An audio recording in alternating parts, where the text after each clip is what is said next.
Hi friends, ഇന്ന് നമ്മൾ തയ്യാറാക്കാൻ പോകുന്നത് നല്ല മുരിഞ്ഞ വടയാണ്. ഈ വട നമ്മൾ ഉണ്ടാക്കുന്നത് നമ്മുടെ വീട്ടിലൊക്കെ ബാക്കി വരുന്ന ഇഡ്ലി കൊണ്ടാണ്. രാവിലെയൊക്കെ ഉണ്ടാക്കിയതിന്റെ ബാക്കി ഇഡ്ലി വരുവാണെങ്കിൽ നമുക്ക് ഇതേപോലെ നല്ല മുരിഞ്ഞ വട ഉണ്ടാക്കി എടുക്കാവുന്നതാണ്. ഇഡ്ലി നമ്മൾ മിക്സിയുടെ ജാറിലിട്ട് അരയ്ക്കുകയോ കുഴയ്ക്കുകയോ ഒന്നും ചെയ്യേണ്ട ആവശ്യമില്ല. വളരെ പെട്ടെന്ന് തന്നെ നമുക്ക് ചെയ്തെടുക്കാവുന്നതാണ്. അപ്പൊ ഇതിന്റെ കൂടെ തന്നെ ഞാൻ തേങ്ങ അരയ്ക്കാത്ത നല്ല കിടിലനായിട്ടുള്ള ഒരു ചട്നിയും ഉണ്ടാക്കുന്നുണ്ട്. അപ്പൊ വീഡിയോ കണ്ടിട്ട് ഇഷ്ടമാവുകയാണെങ്കിൽ ലൈക്ക് ചെയ്യാനും ഷെയർ ചെയ്യാനും കമന്റ് ചെയ്യാനും ചാനൽ സബ്സ്ക്രൈബ് ചെയ്യാനും ഒന്നും മറക്കരുത് കേട്ടോ. അപ്പൊ നമുക്ക് വീഡിയോ കാണാം. അപ്പൊ തന്നെ ആദ്യം തന്നെ ഞാൻ കുറച്ച് ഇഡ്ലി എടുത്തിട്ടുണ്ട്. ഈ ഇഡ്ലി നമുക്ക് ഇന്ന് ഷേപ്പ് ചെയ്തെടുക്കണം. അതിനുവേണ്ടി നമ്മൾ ഓരോ ഇഡ്ലി ഇതുപോലെ എടുത്തിട്ട് കട്ടിംഗ് ബോർഡിൽ എല്ലാം വെച്ചു കൊടുത്തിട്ട് ഇതേപോലെ ഒരു അടപ്പെടുക്കണം. കുറച്ച് പൊക്കമുള്ള ഉയരമുള്ള അടപ്പ് വേണം എടുക്കാൻ കേട്ടോ. എന്നിട്ട് ഇഡ്ലിയുടെ സെന്ററിൽ വെച്ചിട്ട് ഇതേപോലെ ഒന്ന് അമർത്തി കൊടുക്കണം. നമ്മുടെ ആ വടയുടെ സെന്ററിലുള്ള ആ ഹോള് കിട്ടുന്നതിന് വേണ്ടിയാണ് നമ്മൾ ഇങ്ങനെ ചെയ്യുന്നത് കേട്ടോ. നല്ലതുപോലെ ഒന്ന് അമർത്തി കൊടുത്താൽ പെട്ടെന്ന് തന്നെ നമുക്കിത് കിട്ടുന്നതാണ്. ഇതാ കണ്ടില്ലേ, വളരെ പെട്ടെന്ന് തന്നെ ആ ഒരു ഭാഗം നമുക്ക് മാറിയിട്ട് അവിടെ ഒരു ഹോള് വീണ് കിട്ടും ഇതേ രീതിയിൽ. അപ്പൊ നമ്മൾ ഈ വടയുടെ ഷേപ്പിൽ ഉണ്ടാക്കുന്നത് കൊണ്ടാണ് നമ്മൾ ഇങ്ങനെ ചെയ്യുന്നത് കേട്ടോ. അപ്പൊ നമുക്ക് എടുത്തു വെച്ചേക്കുന്ന ഇഡ്ലി എല്ലാം ഇതേ രീതിയിലൊന്ന് ഹോളിട്ട് എടുക്കാം. നല്ലതുപോലെ ഒന്ന് പ്രസ് ചെയ്ത് കൊടുത്താൽ മതി. നമ്മൾ എടുക്കുന്ന അടപ്പ് കുറച്ച് പൊക്കമുള്ളതായിരിക്കണമെന്നേ ഉള്ളൂ കേട്ടോ. ഇനി നമുക്ക് ആ വടയുടെ സൈഡിലുള്ള ആ ഒരു ഷേപ്പ് കിട്ടാൻ വേണ്ടി ഇതേപോലെ ഗ്ലാസ് വെച്ചിട്ട് ഒന്ന് അമർത്തി കൊടുക്കുന്നുണ്ട്. അപ്പൊ ആ ഇഡ്ലിയുടെ ആ ചുറ്റിന് നമുക്ക് ആ ഒരു റൗണ്ട് ഷേപ്പ് നമുക്ക് കിട്ടും. അപ്പൊ ഞാൻ എല്ലാ ഇഡ്ലി ഇതേപോലെ ഒന്ന് ഷേപ്പ് ചെയ്ത് വെച്ചിട്ടുണ്ട്. അപ്പൊ ഇതിവിടെ ഇരിക്കട്ടെ. ഇനി നമുക്ക് വട ഉണ്ടാക്കി കഴിയുമ്പോൾ ചൂടോടെ കഴിക്കാനായിട്ട് നല്ലൊരു ചട്നി ഉണ്ടാക്കണം. അപ്പൊ തേങ്ങ അരയ്ക്കാത്ത ആ ചട്നി നമുക്ക് പെട്ടെന്ന് തന്നെ ഒന്ന് ഉണ്ടാക്കിയിട്ട് വരാം. അപ്പൊ ഒരു പാനിലേക്ക് ഞാൻ 2 ടീസ്പൂൺ വെളിച്ചെണ്ണ ഒഴിച്ചു കൊടുത്തിട്ടുണ്ട്. അതിലേക്ക് 2 വറ്റൽമുളക് കൂടി ഇട്ട് കൊടുത്തിട്ട് നല്ലതുപോലെ ഒന്ന് മൂപ്പിച്ചെടുക്കുന്നുണ്ട്. വറ്റൽമുളക് ഒന്ന് മൂത്ത് വരുമ്പോ അതിലേക്ക് ഒരു സവാള കട്ട് ചെയ്ത് ചേർത്ത് കൊടുക്കുന്നുണ്ട്. സവാള ഒരുപാട് കനം കുറച്ചരിയണമെന്നൊന്നുമില്ല, ഈ ഒരു രീതിയിൽ അരിഞ്ഞെടുത്താൽ മതി. ഇനി നമുക്ക് ഇതൊന്നും പെട്ടെന്നൊന്ന് വഴണ്ട് കിട്ടുന്നതിന് വേണ്ടി ഇതിലേക്ക് കുറച്ച് ഉപ്പിട്ട് കൊടുക്കാം. ഉപ്പിട്ട് കൊടുക്കുമ്പോൾ നമ്മുടെ സവാള പെട്ടെന്ന് തന്നെ നമുക്ക് വഴണ്ട് കിട്ടും. അപ്പൊ ആ ഉപ്പൂടെ ചേർത്ത് കൊടുത്തിട്ട് 1 മിനിറ്റ് നമുക്ക് ഒന്നുകൂടി ഒന്ന് വഴറ്റിയെടുക്കാം. അപ്പൊ നമ്മുടെ സവാളയൊക്കെ ഒന്ന് വഴണ്ടി വന്നിട്ടുണ്ട്. ഇനി ഇതിലേക്ക് ഞാൻ കുറച്ച് മുളക് പൊടി ഇട്ട് കൊടുക്കുന്നുണ്ട്. 1 ടീസ്പൂൺ മുളക് പൊടിയാണ് ചേർത്ത് കൊടുത്തേക്കുന്നത്. കാശ്മീരി ചില്ലി പൗഡർ ആണ്. നമ്മൾ വറ്റൽമുളക് ചേർത്ത് കൊടുത്തിട്ടുണ്ട്. അത് നല്ല എരിവുള്ള വറ്റൽമുളകാണ്. അപ്പൊ അതുകൊണ്ട് ഞാൻ 2 എണ്ണം മാത്രമേ ചേർത്ത് കൊടുത്തിട്ടുള്ളൂ. അപ്പൊ കളർ കിട്ടത്തില്ല, അതുകൊണ്ടാണ് മുളക് പൊടിയുടെ ചേർത്ത് കൊടുത്തത് കേട്ടോ. അപ്പൊ ആ മുളക് പൊടിയും കൂടെ ചേർത്തിട്ട് ഒന്ന് ഇളക്കി ചേർത്ത് അതിന്റെ പച്ചമണമൊക്കെ ഒന്ന് മാറുന്ന സമയത്ത് നമുക്ക് ഇതിലേക്ക് ഒരു തക്കാളിക്ക് കട്ട് ചെയ്താണ് ചേർത്ത് കൊടുക്കുന്നത്. അപ്പൊ അതും കൂടെ ചേർത്ത് നല്ലതുപോലെ ഒന്ന് വഴറ്റിയെടുക്കാം. 1 മിനിറ്റ് ഒന്ന് അടച്ചു വെച്ചു കൊടുത്താൽ പെട്ടെന്ന് തന്നെ നമ്മുടെ തക്കാളിക്കേക്ക് വഴണ്ടി കിട്ടും. നല്ല ടേസ്റ്റി ആയിട്ടുള്ള ഒരു ചട്നിയാണ് കേട്ടോ. ഇത് നമുക്ക് ദോശയ്ക്കും ചപ്പാത്തിക്കും പൂരിക്കും ഒക്കെ കൂടെ കഴിക്കാവുന്നതാണ്. നമുക്ക് തേങ്ങ ഇല്ലെന്ന് പറഞ്ഞ് നമ്മൾ ചട്നി ഉണ്ടാക്കാതിരിക്കേണ്ട ഇതേ രീതിയിൽ നമ്മൾ ചട്നി ഉണ്ടാക്കി എടുത്താൽ മതി കേട്ടോ. ഞാൻ 1 മിനിറ്റ് ഒന്ന് അടച്ചു വെച്ച് കൊടുത്തിട്ടുണ്ടായിരുന്നു. ഇപ്പൊ നമ്മുടെ ഉള്ളിയും തക്കാളിക്കൊക്കെ നല്ലതുപോലെ വഴണ്ടി വന്നിട്ടുണ്ട്. അപ്പൊ ഇത്രയൊന്ന് വഴണ്ടി കിട്ടിയാൽ മതി. ഇനി ഇതിനകത്തിലേക്ക് പുളി ചേർക്കണമെന്നുണ്ടെങ്കിൽ നമുക്ക് വാളൻപുളി പിഴിഞ്ഞ് ഇതിനകത്ത് ചേർത്ത് കൊടുത്തിട്ട് എന്നിട്ട് നമുക്ക് മിക്സിയുടെ ജാറിലിട്ട് അരച്ചെടുക്കാവുന്നതാണ്. ഞാനിപ്പോ പുളി ചേർക്കുന്നില്ല. തക്കാളിക്കേക്ക് നല്ല പുളി ഉള്ളത് കൊണ്ട് ഞാനത് ചേർക്കുന്നില്ല. ഞാനിത് മിക്സിയുടെ ജാറിലിട്ട് അരച്ചെടുക്കുമ്പോൾ 2 ടേബിൾ സ്പൂൺ ചെറിയ ചൂടുവെള്ളം ഒഴിച്ചാണ് അരച്ചെടുക്കുന്നത്. എന്നിട്ട് ഇതിലേക്ക് ആവശ്യത്തിനുള്ള ഉപ്പും കൂടെ ചേർക്കുന്നുണ്ട്. അപ്പൊ നമുക്ക് ചൂടാറുമ്പോൾ മിക്സിയുടെ ജാറിലിട്ട് നല്ലതുപോലെ ഒന്ന് അരച്ചെടുക്കാം. അപ്പൊ നമ്മുടെ ചട്നിയും ഇവിടെ റെഡി ആയിട്ടുണ്ട്. അപ്പൊ ഇനി ഞാനൊരു ബൗളിലേക്ക് 1 കപ്പ് കടലമാവാണ് ചേർത്ത് കൊടുക്കുന്നത്. അതിന്റെ കൂടെ തന്നെ 2 ടേബിൾ സ്പൂൺ അരിപ്പൊടി കൂടി ചേർത്ത് കൊടുക്കുന്നുണ്ട്. ഇനി ഇതിലേക്ക് ഒരു 1/4 ടീസ്പൂൺ മുളക് പൊടിയാണ് ചേർത്ത് കൊടുക്കുന്നത്. കാശ്മീരി ചില്ലി പൗഡർ ആണ് ഞാൻ ചേർത്ത് കൊടുത്തേക്കുന്നത് കേട്ടോ.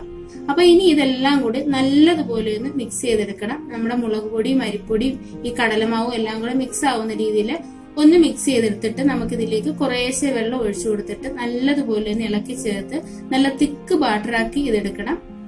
നമ്മുടെ ഈ കടലമാവ് ആയതുകൊണ്ട് തന്നെ ഇതിനകത്ത് ചെറിയ ചെറിയ കട്ടകൾ കാണാം. അപ്പൊ ആ കട്ടകളൊന്നും കാണാതെ തന്നെ നല്ലതുപോലെ ഇളക്കി ചേർത്ത് നല്ലതുപോലെ മിക്സ് ചെയ്തെടുക്കണം.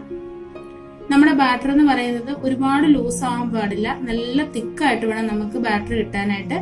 ഇതാ കണ്ടില്ലേ, ഈ ഒരു രീതിയിൽ വേണം നമ്മൾ ബാറ്റർ തയ്യാറാക്കി എടുക്കാനായിട്ട്. ഇനി ഇതിലേക്ക് നമുക്ക് കുറച്ച് സാധനങ്ങളും കൂടെ ഒന്ന് ചേർത്ത് കൊടുക്കണം.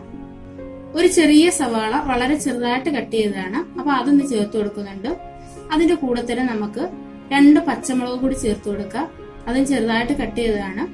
കൂടെ തന്നെ കുറച്ച് മുഴുവൻ കുരുമുളകും 1 വറ്റൽമുളകും കൂടി എടുത്തിട്ടുണ്ട്. അപ്പൊ കുട്ടികൾക്കൊക്കെ കൊടുക്കുകയാണെങ്കിൽ ഈ എരിവ് നമ്മൾ കുറച്ച് എടുത്താൽ മതി. ഇനി ഇതിലേക്ക് കുറച്ച് കറിവേപ്പില ചെറുതായിട്ട് കട്ട് ചെയ്താണ് ചേർത്ത് കൊടുക്കുന്നത്. അപ്പൊ നമ്മൾ ഇതിനകത്ത് ഉപ്പ് ചേർത്ത് കൊടുത്തിട്ടില്ലായിരുന്നു. അപ്പൊ ആവശ്യത്തിനുള്ള ഉപ്പും കൂടി ചേർത്ത് കൊടുക്കുക. ഇനി ഇതെല്ലാം കൂടി നല്ലതുപോലെ ഇളക്കി ചേർത്ത് നല്ലതുപോലെ തന്നെ മിക്സ് ചെയ്തെടുക്കണം. ഈ ബാറ്ററുമായിട്ട് നമ്മൾ ഈ ചേർത്ത സാധനങ്ങളെല്ലാം കൂടി മിക്സ് ആകുന്ന രീതിയിൽ നല്ലതുപോലെ തന്നെ മിക്സ് ചെയ്തെടുക്കുക.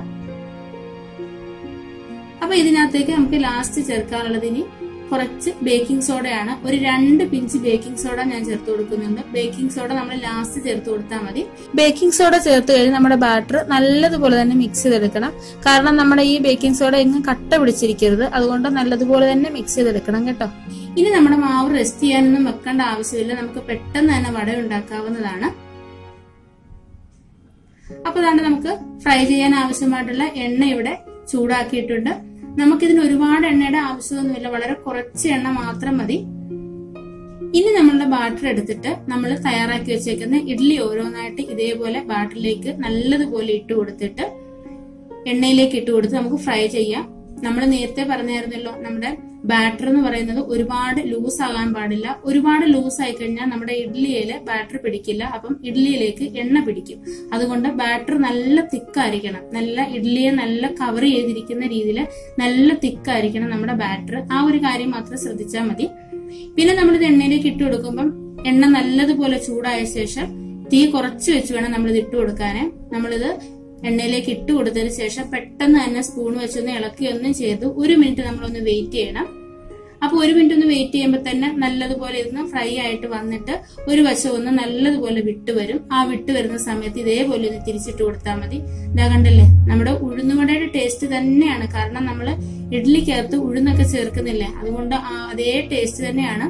അപ്പൊ എന്തായാലും നിങ്ങളൊന്ന് ഉണ്ടാക്കി നോക്കണം, എങ്കിലേ ഇതിന്റെ ടേസ്റ്റ് അറിയുള്ളൂ. അപ്പൊ നമ്മുടെ വീട്ടിലൊക്കെ രാവിലെയൊക്കെ ഉണ്ടാക്കുന്ന ഇഡ്ഡലി ബാക്കി വരുവാണെങ്കിൽ അതേപോലെ തന്നെ കുട്ടികൾക്ക് വൈകിട്ട് കൊടുക്കുമ്പോൾ കുട്ടികൾ കഴിക്കില്ല. അപ്പൊ ഈ ഒരു രീതിയിൽ നമുക്ക് ചെയ്തെടുക്കാവുന്നതാണ്. നമ്മൾ നേരത്തെ കട്ട് ചെയ്ത് ആ ഹോൾ ഉണ്ടാക്കിയപ്പോ കട്ട് ചെയ്ത് വെച്ച് ആ ഇഡ്ഡലിയുടെ പീസ് ഉണ്ടല്ലോ, അതും നമുക്ക് ഇതേപോലെ തന്നെ ബാറ്ററിൽ ഇട്ടിട്ട് എണ്ണയിലിട്ട് ഫ്രൈ ചെയ്തെടുക്കാവുന്നതാണ് കേട്ടോ. വളരെ പെട്ടെന്ന് തന്നെ 5 മിനിറ്റിൽ തന്നെ നമുക്ക് തയ്യാറാക്കി എടുക്കാവുന്നതാണ്. ഞാനിപ്പോ ഈ ചീനിച്ചട്ടി ചെറുതായതുകൊണ്ട് ഓരോന്ന് മാത്രമേ ഇട്ട് കൊടുക്കുന്നുള്ളൂ കേട്ടോ. അപ്പൊ പെട്ടെന്ന് തന്നെ നമുക്കിത് ഫ്രൈ ചെയ്തെടുക്കാവുന്നതാണ്. അപ്പൊ ബാക്കിയുള്ളതും നമുക്ക് ഇതേപോലെ തന്നെ പെട്ടെന്ന് തന്നെ ഒന്ന് ഫ്രൈ ചെയ്തെടുക്കാം. അപ്പൊ ആ നേരത്തിന് ഞാൻ നമ്മുടെ ചട്നി മിക്സിയുടെ ജാറിലിട്ട് നല്ലതുപോലെ ഒന്ന് അരച്ചെടുത്തിട്ടുണ്ട്.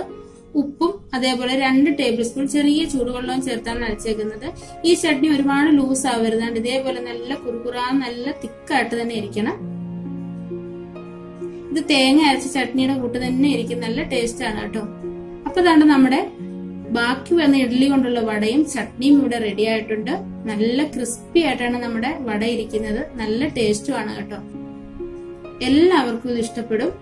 അപ്പൊ ഒരു തവണയെങ്കിലും നിങ്ങൾ ഇതൊന്ന് ഉണ്ടാക്കി നോക്കുക. ഉണ്ടാക്കി നോക്കിയിട്ട് അഭിപ്രായങ്ങൾ അറിയിക്കുക. വീഡിയോ ഇഷ്ടമാവുകയാണെങ്കിൽ ലൈക്ക് ചെയ്യാനും ഷെയർ ചെയ്യാനും കമന്റ് ചെയ്യാനും ചാനൽ സബ്സ്ക്രൈബ് ചെയ്യാനും ഒന്നും മറക്കരുത്. അപ്പൊ നമുക്ക് അടുത്തൊരു നല്ല വീഡിയോയുമായിട്ട് പെട്ടെന്ന് തന്നെ കാണാം.